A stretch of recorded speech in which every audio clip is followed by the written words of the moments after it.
कार्यक्रम के पुण्यार्चक हैं स्वर्गीय श्रीमती गयाबाई साहू, महेश साहू, गरिमा साहू, ग्रजेश सरोज साहू, संजीव सिडाना, पूजा साहू, आरती साहू, अनायका साहू, गौरव साहू, सादगी साहू, अद्विका साहू, पुनीत अग्रवाल, रोली साहू, दीपमाला साहू, अनिका सिडाना, श्रीमती शकुन, श्री सुरेश चंद जी जैन, सुपुत्र श्री देवेंद्र, श्रीमती सोनम जैन, श्री अमित, श्रीमती मोनिका जैन, कुमारी गौरिका, पुनर्विका जैन एवं समस्त सपरिवार कुरवाई। फर्म सगुन गारमेंट्स, कुरवाई, मध्य प्रदेश। जीवन में पवित्रता कैसे लाएं और जीवन को ऊंचा कैसे बनाएं, इन बिंदुओं पर हम विचार कर रहे हैं। संसार की असारता का चित्रण करते हुए आचार्य भगवंत कहते हैं कि संसार नाशवान है, क्षणभंगुर है। इस नाशवान संसार में हमें अपने जीवन को ऊंचा उठाना है या जीवन को महान बनाना है, तो कैसे क्या करें? जीवन तभी ऊंचा उठ पाएगा या महान बन पाएगा जब हम कर्तव्यों का पालन करेंगे। तब एक गृहस्थ होता है, गृहस्थी के कार्य कर्तव्यों का पालन तभी हो पाता है जब वह गृहस्थ अपने परिवार से जुड़ा होता है। तब यदि गृहस्थ परिवार से नहीं जुड़ा होता है तो कभी जीवन को ऊंचाइयों तक नहीं पहुंचाया जा सकता है। संत कहते हैं इसी प्रकार से यदि हमें जीवन को ऊंचा उठाना है तो हमें आचार्यों ने हिदायतें दी हैं, जो आचार्यों ने हमें मार्गदर्शन दिया है, जो हमें आचार्यों ने दिशा बोध दिया है, इन सब का पालन करना होता है।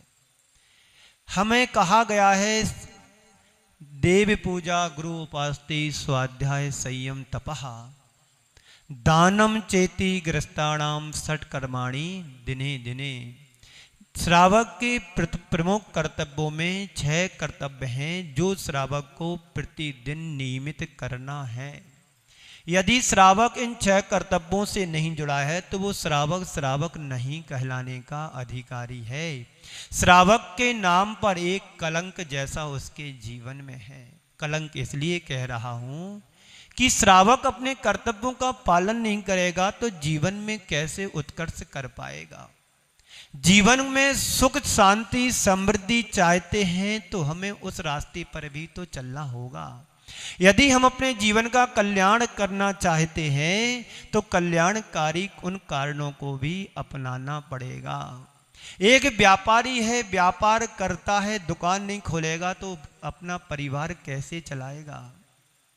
दुकान खोलने की चिंता तो सुबह से रहती है कि कब सुबह हो और दुकान खोलें। कहीं एक ग्राहक लौट गया तो हमारा तो बहुत बुरा हो जाएगा।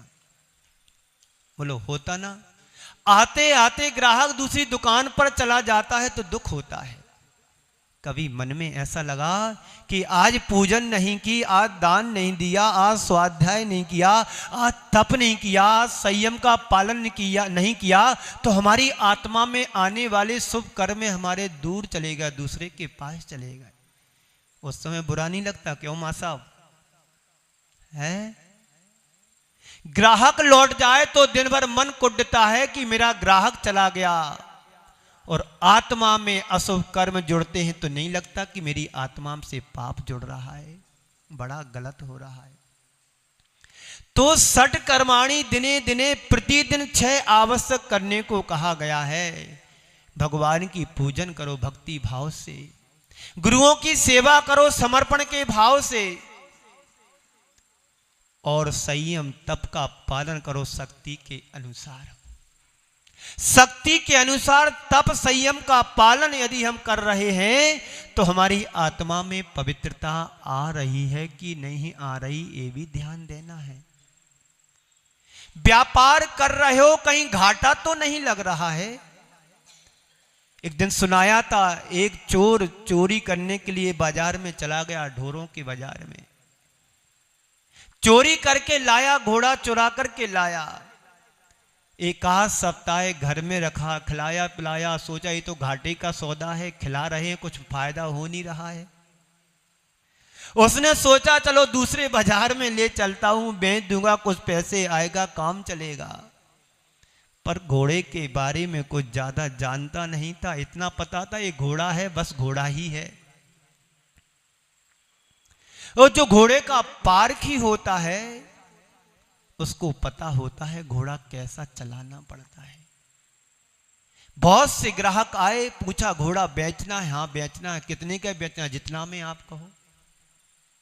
2-4 ग्राहक आए, एक ग्राहक ने समझ लिया ये कुछ जानता नहीं है, तो बोला घोड़ा बेचना? हाँ बेचना। कितने का बेचो? जितने का आप कहो। बोलो ठीक है, इतना रुपए दूंगा। हाँ ठीक है, पर घोड़ा चला के लिया जाता है। घोड़ा चला के लिया जाता है। उसने घोड़ा हाथ में लिया, लगाम लगाई, घोड़े पर सवार हुआ, लगाम लगाई, घोड़े को चाबुक लगाई, घोड़ा हवा में बातें करने लगा। ए महाशय, सुबह से शाम हो गई, घोड़ा वाला लौट करके नहीं आया। सुबह से शाम हो गया, घोड़ा लौट करके नहीं आया। घोड़ा ले जाने वाला अपनी पुरानी तौलिया, फटे पुराने जूते और चिलम उसको दे के गया कि मैं अभी लौट करके आता हूं, आप इसको संभालो। उसके साथी लोग कहते भाई चलो अब शाम हो गई, दिन डूबने को हो गया, चलो घर चलो, अपने गांव चलते हैं। तो घोड़ा बेचने वाला कहता रुको अभी चलता हूं थोड़ी देर से। दूसरे लोगों ने कहा कि चलो भाई अब चलो, शाम हो गई। बोले चलता हूं थोड़ी देर बाद चलता हूं। अंतत्वा गत्वा एक निष्कर्ष निकला कि कुछ हाथ नहीं लगा। काश तुम अपने जीवन में जो व्यापार कर रहे हो उस व्यापार में लाभ हो रहा है कि नहीं हो रहा, ये भी तो देखना है। संत कहते ऐसी स्वाध्याय पूजन पाठ से यदि तुम जुड़ रहे हो ठीक बात है, पर तुम्हारी क्रिया में समीचीनता है कि नहीं, उसका लाभ फायदा हो रहा कि नहीं हो रहा है। अपने जीवन को अगर सुखी बनाना चाहते हो तो स्वाध्याय करो। स्वाध्याय तुम्हें जीवन को संभालता है, तुम्हारे संकटों को दूर नहीं करेगा, पर संकटमय जीवन को संभालने में ताकत और शक्ति तुम्हें देता है स्वाध्याय, पूजन, गुरु की उपासना, संयम, तप, त्याग। जितना तुम उत्साह से व्यापार करते हो, पैसा कमाते हो, संत कहते उतने ही उत्साह से तुम स्वाध्याय, तप, त्याग भी करो। व्यापार करने में तो उत्साह दिखता है, पर मंदिर की क्रियाकलापों में उत्साह अपेक्षाकृत मंद होता चला जा रहा है। बोलो, दोपहर में मैं जंगल जाता हूं, दिखता है सन्नाटा रहता पूरी गली में, लगता नहीं कि इस गांव में कोई रहता होगा। धर्म के प्रति हर क्षेत्र में अभाव दिख रहा है। इसलिए सब मीडिया का जमाना आ गया, मोबाइल आ गए, इसमें सारी चीजें हैं। व्यक्ति का जब मन होता है उसमें देख लेता है, सुन लेता है, कर लेता है। इसलिए एक जमाना था कि साधु संत यदि किसी नगर में होते थे तो वहां पर भीड़ लगी रहती थी, प्रवचन हाल में जगह नहीं मिलती थी। प्रवचन सुनने के लिए 10 मिनट पहले लोग बैठ जाते थे फर्श पर, जमीन पर, चटाई पर। क्यों? यदि प्रवचन छूट जाएगा तो कल मिलेगा नहीं। रिकॉर्डिंग की व्यवस्था भी नहीं होती थी उस समय, उस जमाने में। अब तुम लोगों का पुण्य तो बड़ा है, पर एक तरफ पुण्य घटा भी है।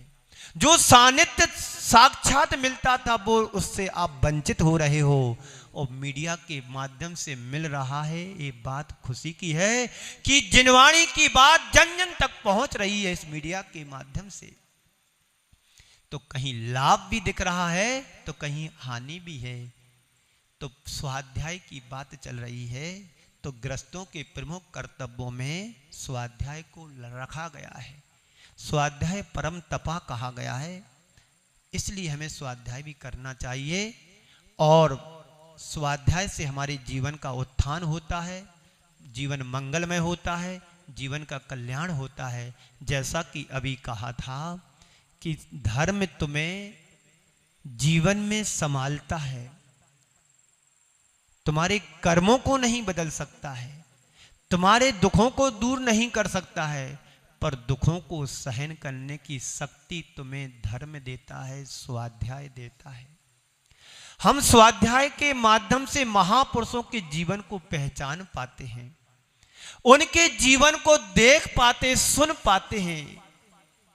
आप सीता के जीवन को देखो, मैना सुंदरी के जीवन को देखो,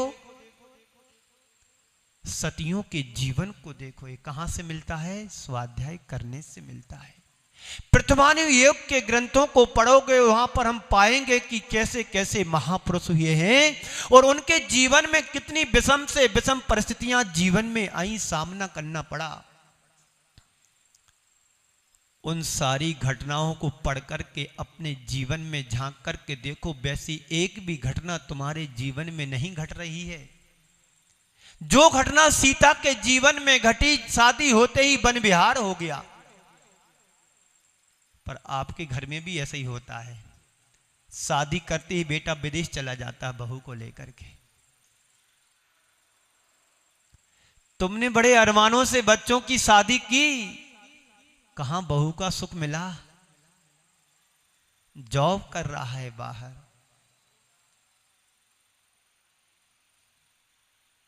तो ये स्वाध्याय करने से हमें ये सारी चीजें सहन करने को मिलती हैं, क्षमता हमारे जीवन में विकसित होती है। इसलिए स्वाध्याय के प्रति अपने जीवन में रुचि जागृत करना चाहिए। क्या पता कौन सा शब्द तुम्हारे जीवन में कारगर कर जाए। जिनवाणी हमें जगाने वाली होती है, जो सो रहे हैं उनको जगाने के लिए जिनवाणी काम करती है। जन जन की मति को जिनवाणी सुधार देती है, बोध का बोध करा देती है। कौन कराती है? जिनवाणी। मैं यहां बोल रहा हूं, सामने रिकॉर्डिंग हो रहा है, ये बात, ये आवाज, ये शब्द जन जन के लिए जीवन का मंत्र भी बन सकते हैं। एक शब्द जिनवाणी का पता नहीं तुम्हारे जीवन में कितना बड़ा परिवर्तन आ जाए। भगवान महावीर के समय की घटना है। एक चोर था और चोरी करना उसका धंधा था। उसका पिता बार बार समझाता था कि देखो भगवान महावीर के समुसरण में नहीं जाना, नहीं तो हमारा पुश्तैना धंधा बंद हो जाएगा। एक बार उसने चोरी करके भागा, भागता गया, निकलना हुआ समुसरण के पास से और वहीं पर उसको कांटा लग गया। कान में उंगली डाला था और कांटा लगा। उंगली निकालूं तो कांटा निकले और कांटा निकले तो मैं भागूं। इतने में उसने सोचा कि कांटा निकाल लूं, तो उंगली निकाली और उंगली निकालते ही उसके कानों में एक शब्द पड़ा कि चोरी करना महापाप है। चोरी करना महापाप है। उसने सोचा कि चोरी करना पाप है, मैं तो बड़ा अनर्थ कर रहा हूं। जीवन को अंधकार में जीवन के लिए अंधकार की ओर ले जा रहा हूं। नरक निगोद की मुझे यात्रा करना पड़ेगी। अब मुझे चोरी करना नहीं चाहिए। ये शब्द उसके कान में पड़ा। उसी दिन से उसने संकल्प लिया कि भगवान महावीर ने कहा है चोरी करना पाप है, अब मुझे चोरी नहीं करना। एक शब्द उसके जीवन में बड़ा बदलाव लेकर के आ गया। तो भगवान की वाणी या गुरुओं की वाणी या स्वाध्याय के माध्यम से हम अपने जीवन में परिवर्तन ला सकते हैं। जैसे मां सोई हुए बच्चे को जगाती है, वैसे ही जिनवाणी मां सोई हुई आत्मा को जगा देती है। अगर एक बार आत्मा जागृत हो गई, फिर उसे ज्यादा उपदेश देने और सुनने की जरूरत नहीं पड़ती है। इसके प्रति हमारी दृष्टि जागृत होना चाहिए। हमारे पूर्वाचार्यों ने बड़ी मेहनत और साधना के बल पर हमें जिनवाणी दी है। ये हम लोगों का बड़ा सौभाग्य भी है और दुर्भाग्य भी है। सौभाग्य यह है कि आचार्यों की वाणी आज हमारे पास तक आई है, और दुर्भाग्य हमारा ये है कि एक विपुल भंडार था जिनवाणी का, और चलते चलते चलते चलते एक छोटी सी जिनवाणी हमारे हाथ में लगी है। एक बार राजा का सभा लगी हुई थी और इसी तरह का एक प्रश्न सामने आया कि आज तक जिनवाणी माँ हिरास होते होते हमारे पास क्यों कमाई है। तो उदाहरण के तौर पर उसे समझाया गया, एक बहुत बड़ी बर्फ की सिल्ली सामने रखी हुई है और राजा का आदेश है कि मेरे पास कोई बिना उठे सिल्ली को हमारे पास तक पहुंचाओ। बर्फ की सिल्ली है, शिला है, बिना उठे बिना चले उस शिला को मेरे पास लेकर के लाओ। सभी सभासद एक एक हाथ लगा करके सिल्ली को हमारे तक पहुंचाया और सिल्ली घुरते घुरते विलीन होते होते पानी बनकर के छिपट के रूप में रह गई। संत कहते हैं हमारा जिन शासन बहुत ऊंचा और बड़ा था, जिनवाणी के विपुल भंडार थे, आज काल के प्रभाव से वो वाणी वो क्षयोपम घुरता घुरता क्षीण होते होते एक छोटे से रूप में आया है। फिर भी हमारे लिए एक मंत्र भी बहुत बड़ा काम कर जाता है जीवन को बदलने के लिए।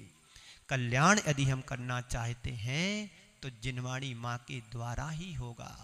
ये जिनवाणी माँ हम सब के लिए जगाती है और सुलाती भी है। पूज्य गुरुदेव ने कहीं पर पद्यानुवाद करती हुए लिखा है, पूरब में भी लाली होती है, पश्चिम में भी लाली होती है। पूरब में भी लाली होती, पश्चिम में भी लाली होती, एक जगाती एक सुलाती, कितनी सुंदर वाली है। एक जगाती एक सुलाती, देखो कितनी सुंदर है। पूरब की लाली जो होती है, सूर्य निकलता है तो जगाने का काम करता है, और शाम को जो संध्या काल में सूरज ढलता है तो उस समय भी लाली होती है। तो वो जगाती नहीं सुलाती है, पर दोनों कितनी अंतर वाली है। इस कार्यक्रम के पुण्यार्जक थे स्वर्गीय श्रीमती गयाबाई साहू, महेश साहू, गरिमा साहू, ग्रजेश सरोज साहू, संजीव सिडाना, पूजा साहू, आरती साहू, अनायका साहू, गौरव साहू, सादगी साहू, अद्विका साहू, पुनीत अग्रवाल, रोली साहू, दीपमाला साहू, अनिका सिडाना। श्रीमती शकुन श्री सुरेश चंद जी जैन, सुपुत्र श्री देवेंद्र श्रीमती सोनम जैन, श्री अमित श्रीमती मोनिका जैन, कुमारी गौरिका, पुनर्विका जैन एवं समस्त सपरिवार कुरवाई। फर्म सगुन गारमेंट्स कुरवाई, मध्य प्रदेश।